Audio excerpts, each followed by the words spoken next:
Welcome to Northern Latitudes. I'm Bill Alt. Christian Stenner has been exploring caves in Canada for almost 20 years. We talked about what got him started, the challenges involved, and the lessons learned from going places few people dare. Welcome to Northern Latitudes. Thank you. The first thing I want to talk about, and I want you to tell me about the Rat's Nest Cave, what it meant to you. Sure. Yeah, that's a great way to kind of start the story because I had, been interested in the outdoors and as a hiker and doing all those sort of things that a lot of people do. And it wasn't until I went on what was then a guided tour of Rat's Nest Cave near Canmore, Alberta, that was my first real caving experience. And I was so enthralled by what was just such a unique thing, right? To be underground and to be using all these different muscles to crawl and climb and do things like that, that I got interested into it, so much more than just a recreational thing. So a few years later, on a trip with the Alberta Speleological Society, me and a few friends had done some trips into the non-tourist part of the cave. And it was on one of those trips that we saw something that was pretty unique to us. So Chaz Young had literally written the book on Rat's Nest Cave, and I, of course, had read it cover to cover. And so in one of the deepest and most furthest parts of the cave from the entrance, we saw something swimming in the water. And I knew that this was not a thing that should be there. Like, we just didn't know about it. And so after a series of trips and collections, we were able to find that that Rat's Nest Cave was home to an aquatic isopod crustacean that is a true troglobite. So this is a cave-adapted organism that has no eyes and no pigment. And it's just swimming in the water, doing its thing. How it lives and eats in the dark, I don't know, because that's not my expertise. But it's from that experience that I truly understood the value that caves can have in terms of our understanding of the world. I mean, that's part of the answer to the why of it. But I mean, for a guy that likes being above the ground, and I've done the tourist caving thing, and it's an amazing. It's an amazing experience. But the kind of stuff that you're doing is way beyond that. You're squeezing through tight spaces. I was reading one of your articles. You're talking about Castleguard, I believe, where it was kind of like, oh, I don't know if I can do this or not because of the kind of space you were looking at. So is it just that thrill of exploration that drives you on? Yeah, there is that, because unlike some of the other things that you can do out in the wilderness, take rock climbing or mountaineering or things like that. I mean, there's a physical challenge to it. But with cave exploration, and I'm talking about, places where we are literally going where no human has ever been to before, there's an excitement that comes with that. And for me personally, it doesn't necessarily happen at the time. It usually happens on the drive home, when we're things are calmed down and you can reflect on the experience and realize that, we were in a place that nobody had ever been to before, or, has never seen the light of a headlamp or the footsteps of a person. That's really the thrill. I find if I have a thrill while underground, that's probably a bad thing. It means that you're falling, or that something's like, going a little bit off the rails. That's actually not what we want. It's not sort of a sport where you want to be moving quickly. It usually means that you're falling off of something, and that's not good. And you talk about that thrill. You talk about the thrill afterwards. I was reading an article about your exploration of Rat's Nest, and that's obviously, it made a huge impression on you. Yeah, and it's I don't know, it's hard to describe. It's really hard to describe the feeling. There have been a few wow moments while underground. You maybe go through a difficult part of the cave, and then you see this like vast underground waterfall. And it's just amazing to see the spray of the water and to feel that you're in a place that has existed and has been developing over perhaps 1 million years. And that's really the contrast between caves and the underground and the surface world. You look at a place like Western Canada, and the landscape that we're seeing has only been around since the recession of the last glaciation. So let's say 8,000 years ago was when that happened. Ice sheets retreated, and now plants and animals are populating the world. Right, that's a very young landscape. Whereas in a cave, you are literally going back in time to perhaps a million years and seeing something that has existed without a lot of alteration for much longer time scale. I'm trying to think of things this compares to, and about the only thing that comes to mind readily is being the first guy on the moon. Like, I mean, really, it's like you're going places that nobody's ever been before, that 99.9% of the population will never get to.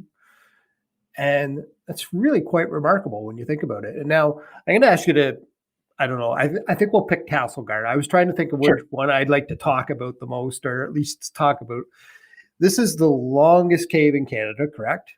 That's right. And it's 23,000 meters, so 23 kilometers long so far. Yeah, so far is the key thing, and that's one of the amazing things about cave exploration is that we've known what the tallest mountain in Canada is for 100 years, but we won't know what the longest or deepest caves are until we literally chart them all, and we are nowhere close to having done that. And the other thing I find amazing is Castlegar is under Banff National Park. So Banff National Park, one of the most populated national parks, certainly in the Canadian system and maybe in one of the world. And then down 700 meters or so, I think, here's, this little group of explorers with a whole world above them. What does it take to explore a cave like Castlegar? Yeah, Castlegar is definitely one of the jewels of Canadian geography. It's this unique alpine setting. To get there, you have to ski or snowshoe over the Saskatchewan Glacier and into an area called Castlegar Meadows. Then, I mean, if you know where the entrance is, because we don't publicly advertise where cave entrances are, and armed with the appropriate permits as well, because in the national park, this is highly regulated. So with the right scientific objectives and permits and the ability to ski or snowshoe, say, 18 to 20 kilometers, and then you have to go caving. So you have to bring all of the equipment that you need to go and sustain yourself underground for, let's say, a week at a time. So that means food, that means all of the winter clothing that you need for the journey, avalanche safety gear, and then all of your caving equipment. So you've got ropes and harnesses and helmets and headlamps and batteries and, of course, the food and anything related to your objectives. Because as you mentioned, like Castlegar is the longest, but we know there are unexplored parts. So if we're going into those, our duty is to chart those parts and take back the information. So we need surveying equipment as well in order to do that. Collecting any samples of bacteria or any crustaceans or things like that, we need the equipment for that as well. And plus, if we're going down any new drops that require ropes and hardware, then you need to bring all of that with you. So there's a physical challenge. There's a scientific challenge in terms of what your objectives are. And then the mental challenge as well, as you mentioned. Tight spaces or being isolated with no contact from the outside world. Those are things that can weigh on your mind. And you left a couple of things off that list that strike me as kind of important to what you do. There's scuba gear, and then there's chainsaws. Okay, when I heard about 18-volt electric batteries for chainsaws, I thought, okay, what does that have to do? The scuba gear I kind of get, but that's another part that's really kind of unique to this whole thing is the scuba component. Because sometimes you have to dive just to get in to even start. Correct? Yeah, so Castlegar, one of the unexplored parts of the cave is underwater. So there's been a few teams of divers that have tried to take a crack at it. And that means that we need to get scuba diving equipment into the cave so that so yeah, the skiing or snowshoeing 20 kilometers, now you add scuba tanks and dry suits and all diving lead, like carrying lead weights across a glacier for scuba diving is one of the most bizarre things I could imagine. But yeah, that's part of it. If you're into that type of caving, then that's what you have to put up with. And so, over the last few expeditions, one of the objectives has been to support scuba divers in trying to get through that part of the cave. But one of the other obstacles is closer to the entrance of the cave, there is a narrow section which, in recent years, we've found can be completely blocked or almost blocked by ice. And so that was the reason for 18-volt battery-powered chainsaws, because if you really want to go into the cave, because you've been planning this for a couple years, perhaps, then you need to be ready for that type of eventuality. And that means that we knew this was a problem, and that the scrambling to get the right equipment to sort of chainsaw a trough through the ice such that it was just large enough that the team members could slide through, kind of in a Superman pose. Imagine stretched out, as flat as you could humanly make yourself in order to get through that. And plus, all of the equipment needs to come through that too. So your packs, your scuba equipment, and everything else. And light. I mean, this obviously you're underground. It's dark, so you're carrying all your light with you as well, and that must give it kind of a surreal feel at the best of time, because I mean, your light obviously only penetrates so far. How does that affect you mentally? Like, that's when you're down there for, let's say, 7 days and sometimes longer. How does the darkness? It must play a little bit of a factor. Yeah, and I mean, it's going to affect everybody a little bit differently. So I couldn't speak for everybody. I know some people will be challenged by that.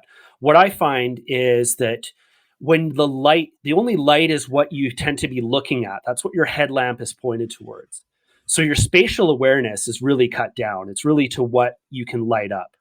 And so I tend to hit my head on the ceiling a lot, uh, just because you're just not as aware of the space that you're in. You can't just see it very very well. So that's a challenge. I don't find I'm affected by being underground for say 7 days. That the light is an issue. What I find is really interesting is when you're sleeping in a cave. And when you wake up in the morning or whatever, because time doesn't really matter, it's dark all the time, right? So you open your eyes in complete darkness, and there's no change. Like, your eyes are closed, your eyes are open, and it does. And until you kind of realize and wrap your head around, oh, it's because I'm in a cave. It's not because my eyes don't work. And then you switch on your light you have to find it and switch it on, and then everything's kind of normal. But there's a brief moment where you open your eyes, and it's kind of a interesting thing, because a lot of people have never been in that pitch black darkness where there is literally no natural light, no moon or no stars or anything even to provide any light source. And how does the time thing, you just mentioned time? How much have you noticed the change, like in your, just your day to day rhythm, as it were? So, do you notice a change over a short period of time, like 7 days? Or No, and I haven't been underground for long enough to experience the changes that some researchers and studies have shown, that your days end up much longer. So there is some evidence to that. But when we've done our expeditions, we try to keep to a normal schedule, more or less normal. And so you might have long days, but we still try to keep to a regular 24-hour cycle. And you recently won an award from the Canadian Geographic Society. Tell me about that, and tell me what it's going to mean to your future caving. Sure. So maybe not necessarily an award, but we received a grant A grant, through sorry. the Trebek Initiative, and that's a new partnership between the Royal Canadian Geographical Society and National Geographic.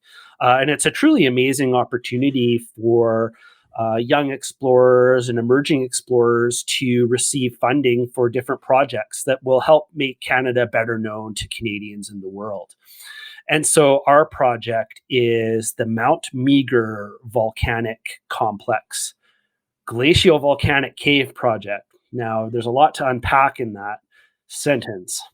First off, Mount Meager is Canada's only known active volcano. So that itself is a statement that usually rattles a bunch of people because most people don't know that Canada has volcanoes. And yeah, we do actually. On the west coast of Canada, part of the Cascade Volcanic Arc, the northern part, we have the Garibaldi Volcanic Belt. And as part of that, we actually have a string of volcanoes in Canada. But Mount Meager is the only one that we know is active. So in 2016, some holes were seen in the glacial ice of the glacier, which is part of the volcanic complex. Those holes in glacial ice were made by volcanic heat and steam and gas, which are emerging from a subglacial fumarole vent. So that's how we can say that the volcano is active. There's still activity happening there. So when a hole forms in a glacier, you could call that a cave. And that's kind of how I get involved. Right.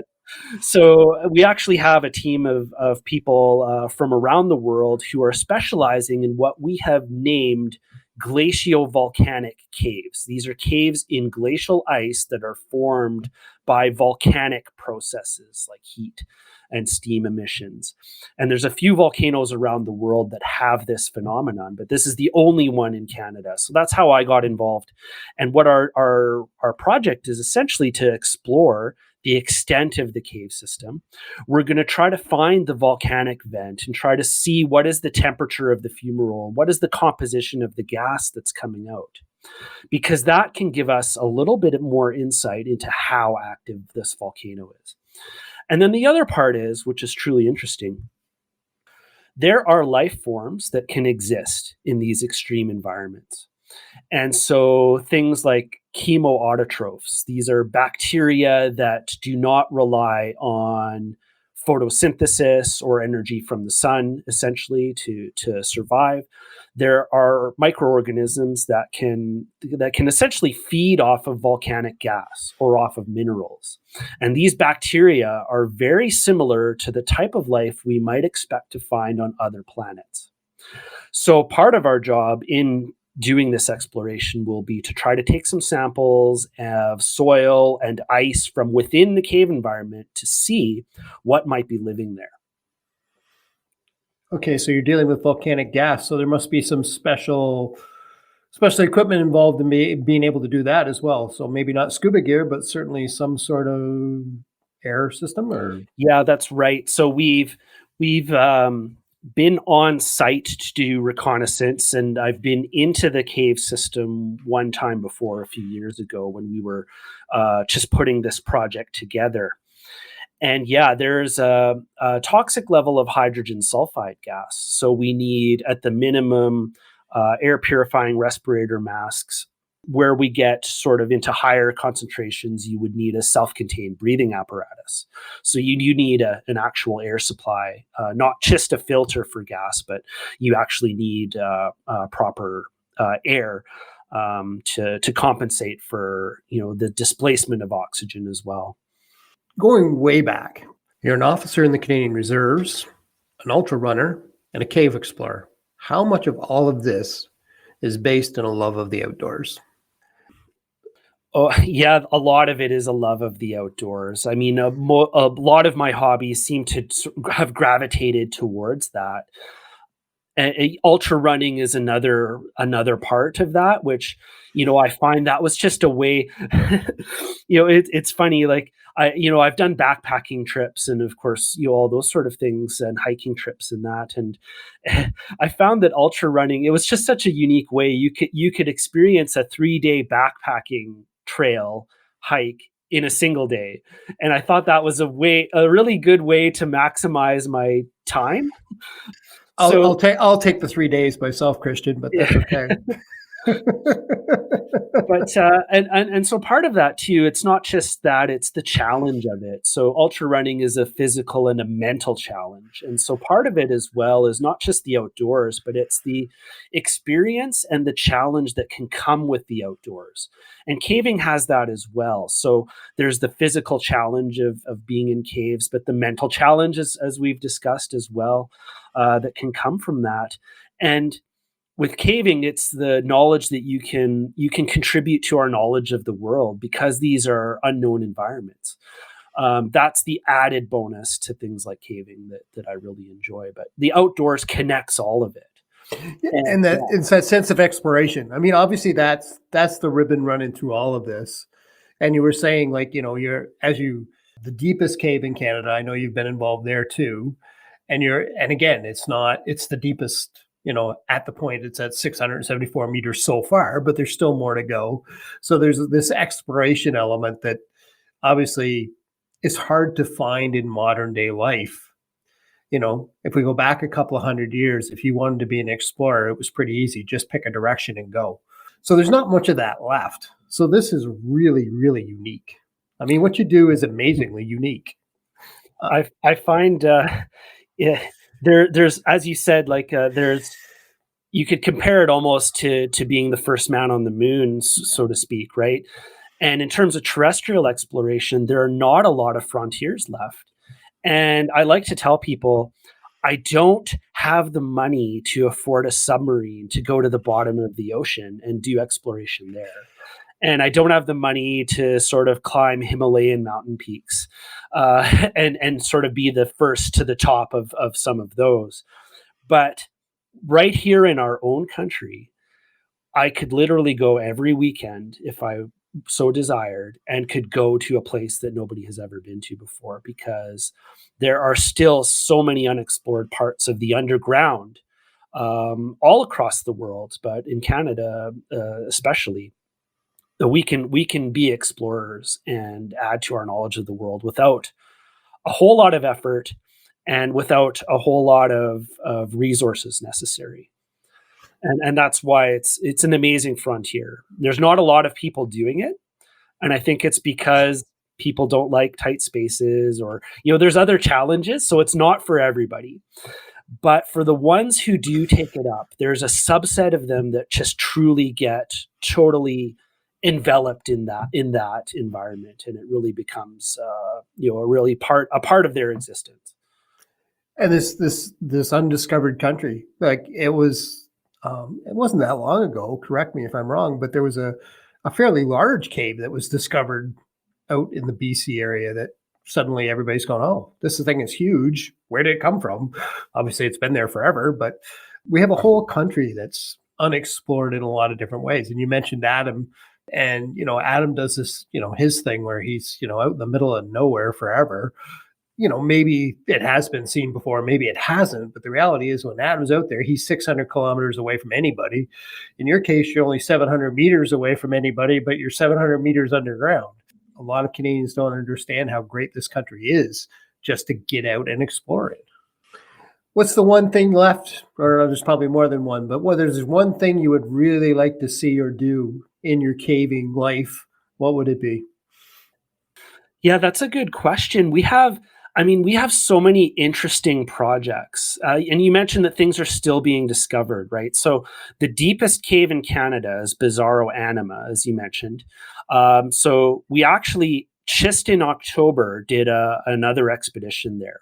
So a few months ago, we were back with the big team, and now it is 683 meters deep.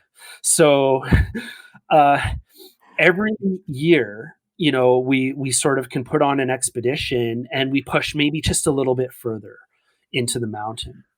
And so that's just one project. We have another one called Raspberry Rising, where we have a cave in the Rogers Pass area. It's the longest marble cave in Canada. So most caves in Canada are in limestone. This one's formed in marble, and been such a unique project that involves scuba diving and climbing underground, and unique scientific discovery, and beautiful underground formations. So both of these caves, essentially the modern exploration timeline started under 10 years ago. There's so much left to discover, even in the projects that we're still working on, that I don't necessarily need to look to something new. I can look to try to finish some of the projects that we're already working on. I really want to get back into Raspberry Rising. It's certainly one of my most favorite caves in the world, and one that I've dedicated quite a lot of my exploration time into that project. It's over 5 kilometers long, that cave so far, 5.5 kilometers long, and it promises a lot more discovery. In Bisaro Anima, we recently pushed the cave not only to be deeper, but almost a kilometer longer in terms of the passages that we found. And that's, again, just as recently as a few months ago. Here's the thing. We found a kilometer more of passages. We probably found about 30 unexplored leads to add to our list. So yeah, you found a kilometer of passage, but there's also, well, what about this way? What about this way? What about this way? There's tons of things that we just physically had no time or equipment to get to. That cave will be explored for decades, and we probably will still not see the end of it. So, yeah. In terms of bucket list things, I would say it would be nice to get to the end of some of these. It's never ending. Castleguard, the longest cave in Canada, 50 years of exploration, and we're still not to the end of that. So, yeah, I guess the way to put it is that we have a lot more to discover right here in our own backyard. So I'm going to ask you to describe to me, because I read this and I thought it was amazing, the entrance to Raspberry Rising. And this is a cave that I believe was just touched upon in like the late 60s, maybe. And most of the exploration, like you said, has happened fairly recently. But tell me how you get into Raspberry Rising, because I think for anybody who's not a caver, this is absolutely stunning. Yeah, and that's so. As I said, one of the most bizarre things I think you could imagine is like carrying scuba equipment up a mountain, and this is exactly what it is for Castleguard. When there's diving projects, we have to do that. For Raspberry, it's a requirement every time. So this is a cave system that is gushing water. It is essentially a resurgence. So all of the melt water from a distant glacier is going through the earth, and it spits out of the side of the mountain at this place called Raspberry Rising. And so we can only go in winter because that's when the water flow is lower and safer. And so essentially that means you have to travel again in skis or snowshoes.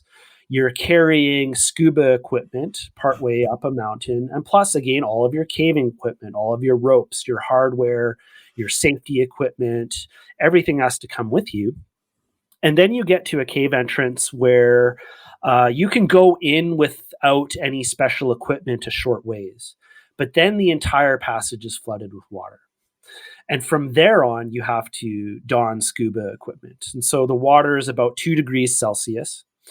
And it's a short dive, but the restriction is that the deepest part of the dive, there's a 40 centimeter slot you have to fit through underwater. And all of your equipment has to come through that too. So it's not just you, it's all of this equipment you need for exploration. And so after this short dive, you can surface back into the air. And then you can take your scuba tank off. But the other obstacles from there on in, it doesn't get any better. The cave, even though the majority of it is filled with air, it's a raging river throughout many parts of the cave, and so you have to deal with climbing through up through waterfalls, or bridging through these canyon-like passages with a raging river, or you're wading through the water to try to make any forward progress. And so, yeah, there's a lot of challenges. It's a multi-sport thing, snowshoe, winter, caving, scuba, climbing. I don't know what to call that sport, but whatever it is, that's what we do in order to explore. Now, you mentioned a little bit earlier, you said a lot of these cave entrances, you keep them secret. You need special permits and stuff to dive in them. You work with Alberta BC Cave Rescue. I mean, obviously you got involved with that because of your caving. How busy are you guys as rescuers? Yeah, it's a good question.